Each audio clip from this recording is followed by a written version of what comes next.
Emangnya Presiden Jokowi nggak boleh silaturahmi? Yang ribut dan merepet kan hanya para lawan politik Presiden Jokowi, terutama Demokrat. Tuduhan bahwa Presiden Jokowi cawe-cawe atau ikut campur urusan partai politik dalam Pilpres 2024 secara masif kemudian menerpa Presiden Jokowi.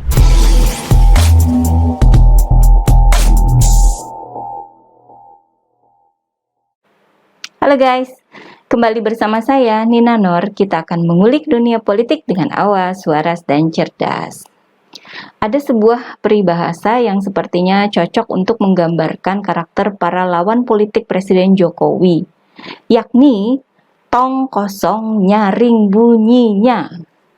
Setiap kali mereka ini melihat adanya peluang atau celah yang menurut mereka bisa dipakai untuk menyerang Presiden Jokowi ya, mereka pun langsung gaspol, menyerang dan merepet, hiruk pikuk rame banget nggak pakai mikir ya. Seakan jadi pertanda bahwa mereka ini sedang panik luar biasa. Gitu kan biasanya ya. Orang kalau lagi panik ya ribut aja, nggak bisa mikir lagi. Pada awal April lalu, Presiden Jokowi dan para ketua umum partai politik bertemu di kantor DPP PAN tanpa mengundang Partai Nasdem. Pasca pertemuan itu mencuat wacana koalisi besar atau koalisi raksasa. Koalisi besar ini tentunya menakutkan ya buat koalisi perubahan yang berisi Demokrat, PKS, dan Nasdem. Karena banyaknya dan luasnya mesin politik yang bakal jadi saingan mereka. Waktu itu kan Ganjar Pranowo belum dideklarasikan sebagai capres ya. Apalagi kalau nanti koalisi raksasa ini sudah punya pasangan capres-cawapres ya. Sementara di koalisinya sendiri, Demokrat belum berhasil mengusung AHY untuk jadi pendamping Anies. Hasilnya ya panik sendiri. Oleh sebab itu, Demokrat pun mulai menyerang Presiden Jokowi dengan isu netralitas. Bahkan waktu itu, Demokrat sempat menyebarkan isu bahwa PDIP nggak diajak dalam koalisi besar bentukan Presiden Jokowi gara-gara Ibu Megawati waktu itu nggak hadir ya. Namun, yang paling banyak diserukan oleh Demokrat adalah soal netralitas. Yang katanya, Presiden Jokowi ini harus meneladani SBY yang ketika jadi presiden tidak mencampuri urusan koalisi. SBY netral. Bukannya dulu pada Pilpres 2014 SBY mendukung salah satu paslon, Prabowo Hatta. Banyak kok rekam jejaknya, tinggal di Google aja ya. Nah, kembali ke masa kini, beberapa hari lalu Presiden Jokowi kembali bikin Demokrat bergetar ya. Serasa gempa gitu. Presiden Jokowi mengumpulkan para ketua umum partai untuk bertemu di Istana Merdeka. Tentunya tanpa mengundang Nasdem ya. Apakah ada aturan yang dilanggar oleh Presiden Jokowi? Kan enggak. Presiden punya hak untuk bertemu dengan siapa saja di istana. Publik juga melihatnya biasa aja seperti layaknya sebuah silaturahmi. Jalanan di Lampung yang viral, yang rusak itu Pak, diperbaiki karena Pak Jokowi mau datang. Ya baik dong. Nah gini, jadi ini kita baru mengumpulkan data-data jalan-jalan kabupaten dan kota, jalan-jalan provinsi yang rusak parah. Karena anggaran yang ada di provinsi maupun kabupaten kota tidak banyak diarahkan kepada pembangunan infrastruktur. Dan itu hal yang sangat penting sekali. Begitu jalan rusak, apalagi jalan produksi. Emangnya Presiden Jokowi nggak boleh silaturahmi? Yang ribut dan merepet kan hanya para lawan politik Presiden Jokowi, terutama Demokrat.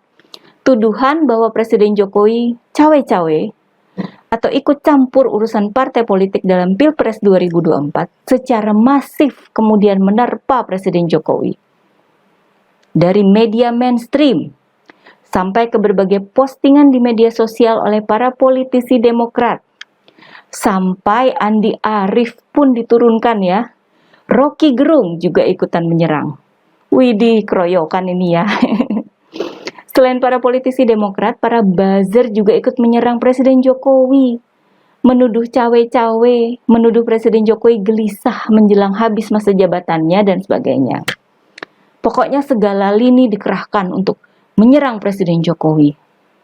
Ngaruh gitu? Sebenarnya serangan-serangan Demokrat ini jadi hambar sendiri ya. Begitu para netizen membongkar rekam jejak SBY, banyak sekali pemberitaan di media yang tersedia. Selain yang tadi sudah saya tunjukkan tentang dukungan Demokrat terhadap pasangan Prabowo-Hatta ya, ada pula momen pertemuan SBY dengan Prabowo-Hatta dan para elit partai koalisi di Cikeas. Ada pula kritik yang dilontarkan terhadap SBY oleh seorang pakar dari UI terkait penggunaan Istana Negara pada hari kerja untuk berbicara soal partai. Menurut pakar ini, SBY telah melanggar etika politik. Itu dulu kemana para politisi Demokrat yang sekarang menuduh Presiden Jokowi cawe-cawe? Apa mereka ini pura-pura dungu dan lupa dengan kelakuan bosnya sendiri? Lagian yang ribut kan hanya para politisi dan para buzzer. Rakyat sih nggak mempermasalahkan ya, karena rakyat tahu betapa kerasnya seorang Presiden Jokowi ini bekerja buat rakyat. Membangun jalan dan jembatan sehingga kegiatan mudik rakyat makin kesini makin mudah ya, makin minim kemacetan, minim kecelakaan, minim korban jiwa. Mudik makin asik dong ya. Yang diingat sama rakyat kan itu. Sarana transportasi seperti jalan, jembatan, bandara, dan pelabuhan yang makin banyak dan makin baik hasil kerja keras Presiden Jokowi. Saya yakin rakyat makin nggak peduli dengan apa yang dituduhkan oleh Partai Demokrat. Sesudah kehebohan ya Presiden Jokowi meninjau jalanan rusak di Lampung dengan menggunakan mobil sedan kepresidenan. Bagaimana serunya Presiden dan beberapa menterinya mencoba melintasi jalanan rusak itu macam off-road tapi pakai sedan dan minibus. Itu lebih menarik buat publik ya, lebih seru gitu. Banyak sekali beredar videonya di media sosial. Presiden Jokowi pun mendulang banyak pujian. Oke, kembali ke Demokrat. Nah, ketika serangan Demokrat terhadap Presiden Jokowi sedang dilancarkan dengan masif, tiba-tiba Anas Urbaningrum, mantan politisi Demokrat yang baru saja bebas dari penjara, ikut menyelipkan komentar. Diposting di akun media sosialnya.